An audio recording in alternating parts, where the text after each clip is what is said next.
If you're a surveyor looking to grow in 2026, but you're uncertain what digital marketing strategies to focus on, should you be teaming up with an SEO agency or a PPC agency for your surveying company? These are all questions we get asked quite a lot when looking to scale your digital marketing efforts. But before we get started, Kasra, if someone's owning a surveying company, what piece of advice would you give them? So for surveying-based companies, what I would recommend is checking profitability. You want to know exactly where the leads are coming from, how much money you've spent per lead, and which channels the leads or the most profitable leads are coming from as well. Once you actually have those figures in place, that's when digital marketing becomes a lot more predictable. You can switch certain campaigns off that's not working for your company or double down on certain campaigns as well. So for surveyors, which channels would you recommend, James? Branding or brand SEO, and making certain that you're looking good online, you've got a strong reputation. I think everything needs to start, the foundations need to start with a positive kind of brand SERP of who you are and what you do. So a SERP stands for search engine results page, and getting that branding right across the board then can lead on to other things of what you can be doing. It will improve your conversion rate on paid ads or social media. Any leads that you get in, the conversion rate would be good. If at the 11th hour, they're going to decide who you're going to go with, branding, I think, becomes very, very important. So I'd say that's the first thing that people need to get right for all digital marketing strategies. My next strategy is going to be AI visibility. I feel like more and more companies are actually looking into this. So what does ChatGPT, Claude, Gemini, Grok, Perplexity say about your brand or about your business? Is it a positive thing or is it a negative thing? And also trying to figure out what it says about your competitors as well. And obviously trying to improve that's really important. Some people call it AI SEO, some people call it GEO, some people call it LLM optimization. But this is going to be a big thing in 2026 and also in the years to come as well. Yeah, I think that's a huge strategy that people need to be looking at with regards to artificial intelligence. More and more people are obviously using AI.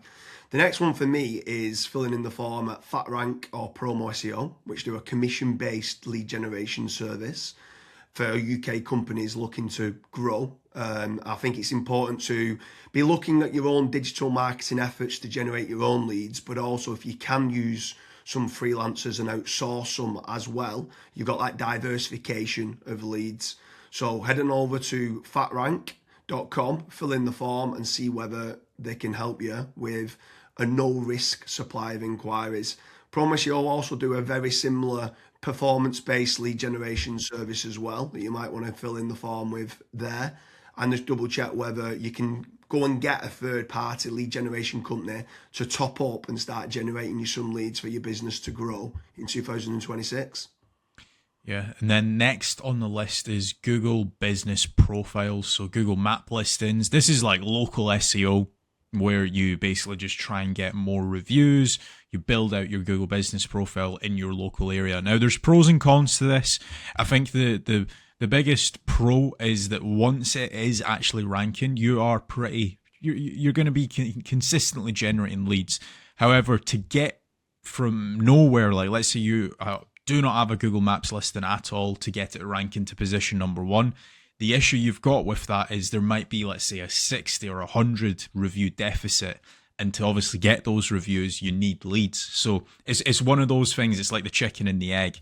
I for one just think it's good for personal branding or for branding of your company. So always try and get the Google Maps listing, but you should always know the pros and cons to it as well.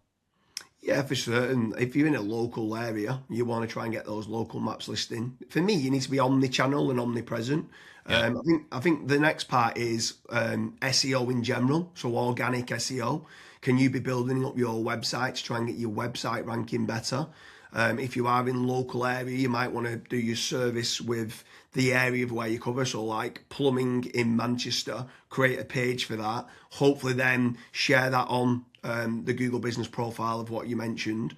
But trying to get organic rankings, the amount of search volume that people are out there searching for different services of what you do, or it could be some blog posts that you could be doing as well.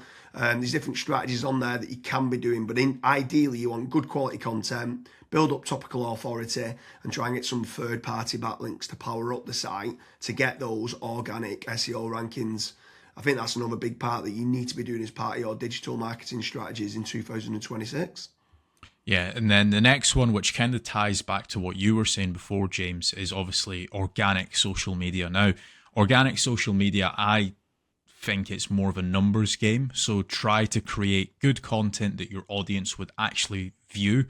Like I see this time and time again where I look at brands and they've just published maybe 4 or 5 posts on their Instagram profile and they've not been active for 3 years, right? That's not going to drive you sales. But if you can do how-tos, if you can do guides, maybe you can do before and afters, right? If you can do content like that, that way people will see you on socials and they will actually click to actually figure out more about you, fill in the contact form. The caveat to organic social media, yes, it's free to do. It's not like PPC, for example, but it is very much a numbers game. So you want to be consistently uploading, maybe not every day, but at least 3 or 4 times a week. Yeah, for sure. On the subject of social media, paid social ads as well is massive. I'm a massive advocate of the kind of the dollar a day strategy of what people talk about. So if you are going to be taking the time to be posting every day, like you mentioned there for organic social media, just spending a few pounds on those posts and boosting it. So getting case studies, any awards that you've won as well for reputation, and starting boosting that.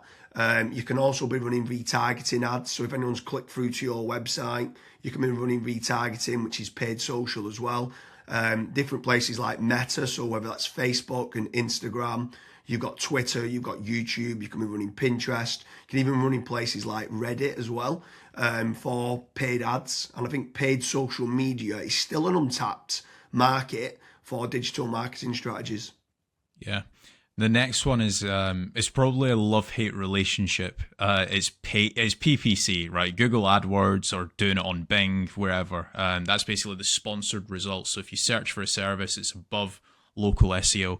Now, I have spoken, and both myself and James, we've both spoken to so many business owners that are either they've spent 10, 15, 20,000 pound on it, and they've not had a single result, or they might have had a few leads and it's just not been of quality. Or you've got other guys that have spent hundreds of thousands on it and they're like, it's the best thing that's ever happened to my business. Now, the reason why people are either they absolutely love it or they absolutely hate it is probably down to how it's been set up. Like there's so many different nuances to PPC, like for example, having a really proactive negative keyword list, making certain that you have a set of banned IPs. Like, for example, your competitors could be clicking on your ads, and that's deemed as what's called click fraud. Making certain that you've got a high converting landing page, making certain that you KPI your sales team.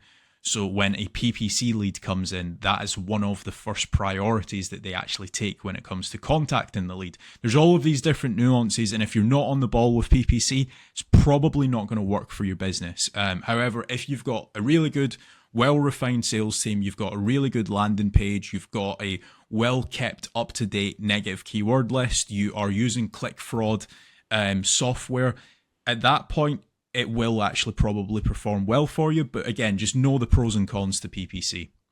Yeah, for sure. There's certainly pros and cons. There's benefits of using it to get instant leads. But like you said, the amount of people that we speak to that have burnt a lot of budget and not had the inquiries and stuff that's come through as part of the digital marketing is pretty scary. While we're on the subject of paid, obviously we spoke about paid social ads, and now you've spoke there about PPC with Google or Bing. I'm going to throw in the mix paid ads on AI platforms. It's not fully rolled out as we're doing this video, but I know that ChatGPT are looking to try and roll out ChatGPT ads. Claude, Perplexity, other kind of LLMs might start rolling it out in 2026. I think if you're one of the early adopters and innovators to get on there, I think you could be getting cheap leads or cheap contact form submissions. So it's something to look out for, of doing paid AI listings and ads. I think that could be something to look out for in 2026. Next on the list, and this is a little bit out of control. You do obviously have like forums that you can get your brand mentioned in, like for example, Reddit and Quora. That very much comes down to the after fact. Like, where are your customers that you've been dealing with previously? Are they actually raving and shouting about you? If they are, then that's a very good resource of getting other people recommending you. So if you can get that, again, it's a little bit out of your control, but asking for reviews, asking for them to recommend you to friends, to people, that can obviously generate you a decent amount of leads and inquiries as well. Yeah, for sure. And the add-on benefits to places like Reddit is that it's getting cited so much now in the AI overviews. So when you spoke there early on about AI visibility, if you can try to get a positive kind of lot of people talking about the products and services of what you do and some reviews on there, it's indirectly then going to help you, or directly actually is going to help you with AI visibility. And then the last one for me is tradesman websites, so like Check a Trade, Bark, or teaming up with a third party lead generation company. Something I would say with all of these practices, Kasra touched on earlier about making certain that you understand your KPIs and your ROAS, return on ad spend. I think it's very important for business owners that are doing any sort of digital marketing to be tracking how much time and effort's being put into, let's say, running organic social media or running paid ads. Everything should have KPIs put in place. And this is exactly the same then with tradesman websites like Check a Trade, Bark, Rated People, My Builder. These could all be amazing platforms to generate leads that could get you a positive return on investment. And if you do, you should continue to be using those platforms. There's certain lead generation companies out there as well that could generate you quite a lot of leads. They could be using organic SEO or PPC or social media ads to generate you those leads. But if they are getting you a positive return on investment, again, I'm all for it as part of your digital marketing strategies. But I just want to repeat one more time with regards to FatRank and Promo SEO. They do lead generation and they guarantee a return on investment. It's a commission-based lead generation service or performance-based lead generation service. So make sure you head on over there, fill in the form. That could just be one part of generating leads of many. You should be trying to generate your own. You should never have a single point of failure, and you should be trying to get that diversification. But make sure you head on over to Promo SEO or FatRank lead generation service as part of your digital marketing efforts in 2026. Thank you very much, Kasra.